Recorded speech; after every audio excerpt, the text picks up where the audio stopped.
ஆக்டோபஸை பற்றி நாம் நல்லா யோசிச்சு பார்த்தோம்னா நமக்கு ஒரு டவுட் வரும். இது ஏர்த்தில் இருக்கிற நார்மலான ஒரு எனிமலா இல்லைனா ஒரு ஏலியன் கிரியேச்சரானு சொல்லி. ஏன்னா ஆக்டோபஸோட பிளட் ப்ளூ கலரில் இருக்கும். அது மட்டும் இல்லாமல் 1 இல்லை 2 இல்லை 3 ஹார்ட்ஸ் இருக்குது, ப்ளஸ் 9 பிரெயின்ஸ் இருக்குது. இது நம்மளை விட ஜாஸ்தியான பிரெயின்ஸை கொண்ட ஒரு எனிமலாக இருக்குது. இதில் இன்னும் தனி ஃபியூச்சர்ஸ் எல்லாம் இருக்குது. ஆக்டோபஸ் பாடி கலரை இன்ஸ்டண்ட்டாக மாற்றிடும். ஐஸை க்ளோஸ் பண்ணாலும் சரௌண்டிங்ஸை ஃபீல் பண்ணக்கூடிய திறமை அதுக்கிட்டே இருக்குது. சயின்டிஸ்ட் சொல்கிறாங்க ஆக்டோபஸோட டிஎன்ஏல 33,000க்கு மேற்பட்ட ப்ரோட்டீன் கோடிங் ஜீன்ஸ் இருக்குதுன்னு சொல்லி.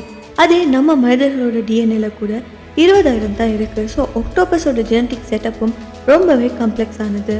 அது மட்டும் இல்லை, ஆக்டோபஸை மூன் மேலே வச்சாலுமே கொஞ்சம் சப்போர்ட் கொடுத்தா சர்வை பண்ணிடும்னு சொல்லி சயின்ஸ் கெஸ் பண்ணிக்கிட்டு இருக்குது.